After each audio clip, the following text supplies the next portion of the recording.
जब लाल लाइट जलती थी और उसमें हम योग में बैठते थे।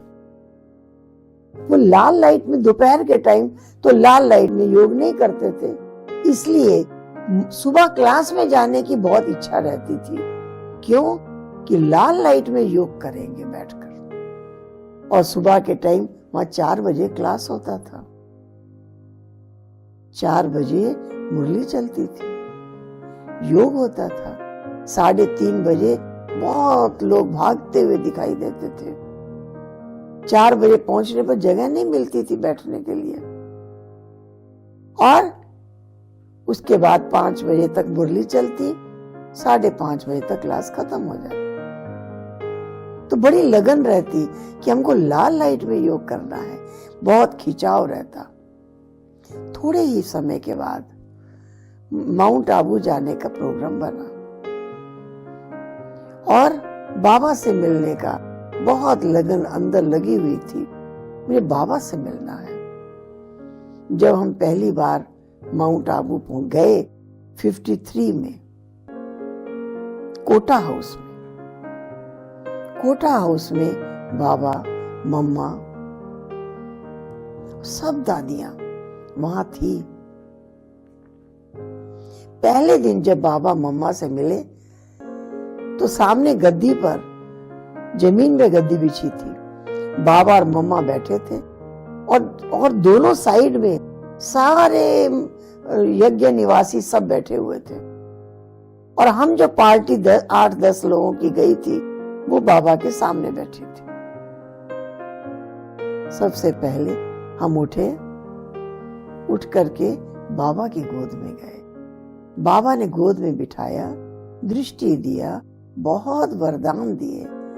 बाबा ने कहा, ये बच्ची यज्ञ से गई हुई है और जल्दी ही आकर के मिली है।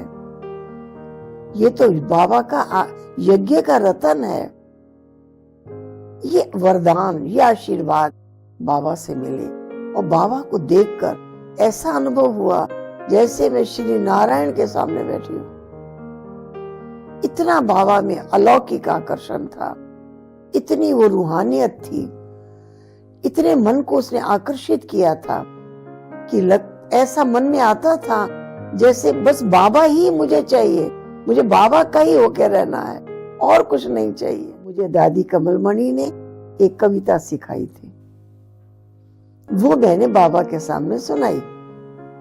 वो कविता थी, सुन लो जिए सुन लो मेरी छोटी सी कहानी। गुड़ियों का खेल खेल के बचपन था बिताया, उस भोलेपन में जाना ना था अपना पराया।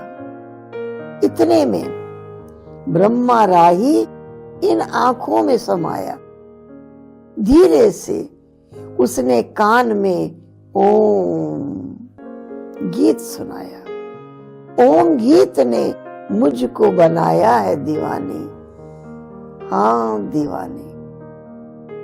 मैंने कहा अनजान से, ले चल तू मुझे घर। उसने कहा, घर कहाँ मेरा, मैं खुद हूं मुसाफिर। मैंने कहा, अब छोड़कर जाओगे तुम किधर। जिधर था वो चल दिया, मैं भी उधर चली। कांटों से भरा रास्ता और तंग थी गली। जब रास्ता तय हो चुका, दुनिया नहीं मिली। फिर फूल बनकर खिल उठी ये मेरी जिंदगानी। सुन लो जिए सुन लो मेरी छोटी सी कहानी। मैंने ये कविता बाबा को सुनाई। फिर कमलमणि दादी ने मुझे एक गीत पर डांस करना सिखाया था।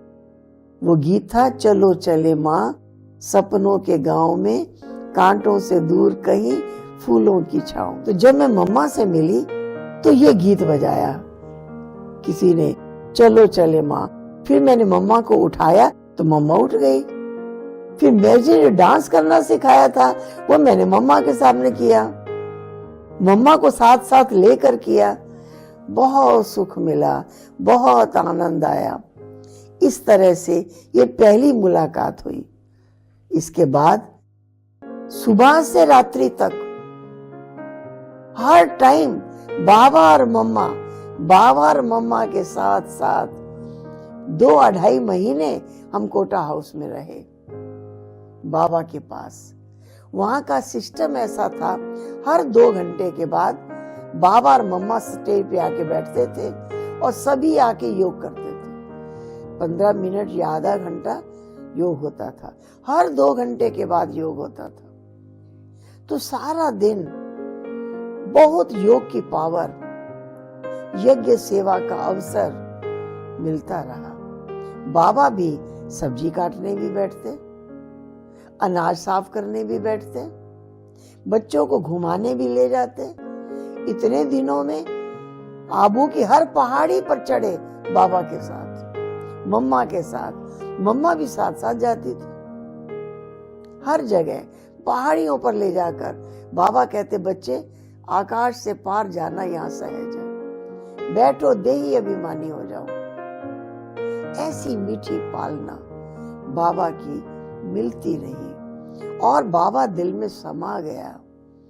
बस बाबा की हर श्रीमत का पालन करना है, बाबा जो कहे वही करना है, मम्मा के हर आदेश का पालन करना है। आंतरिक इच्छा ऐसी जग गई। उम्र तो कम थी, लेकिन शुरू से ही योग की अनुभूति दादियों ने कराई। 1-1 घंटा योग में बैठते, पूरा टाइम हम मुरली सुनते। ज्ञान और योग की लगन बढ़ती चली गई। हमने बाबा और मम्मा की दिनचर्या देखी, कितनी एक्यूरेट। बाबा और मम्मा कितना बच्चों की पालना कर रहे हैं। पालना करके मीठे बच्चे कहकर एक बच्चे के अंदर रूहानियत भर रहे हैं। वो हमने देखा। हर कार्य, यज्ञ का हर कार्य में बाबा साथ रहते, घुमाने जाते तो बाबा साथ रहते, योग कराते तो बाबा सामने आके बैठते। जितनी बार योग होता उतनी बार बाबा और मम्मा सामने आते। इस तरह से एक बच्चे से बाबा उनके दिल का हाल सुनते।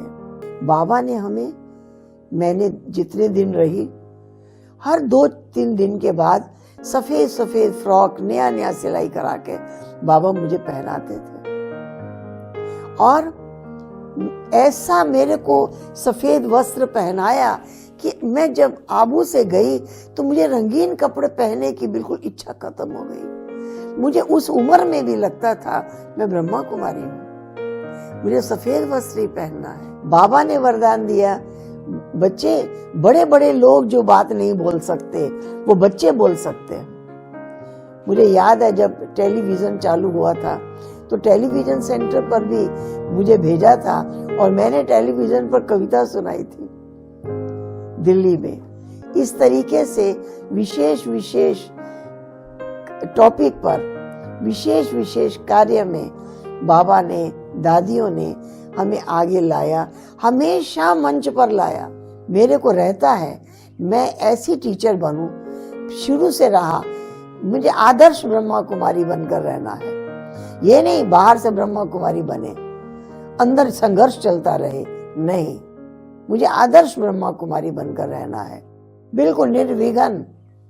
बाबा का हाथ सिर पर है, दादियों का हाथ सिर पर है, श्रीमत का हाथ सिर पर है और मेरी सारी यात्रा निर्विघ्न रही है।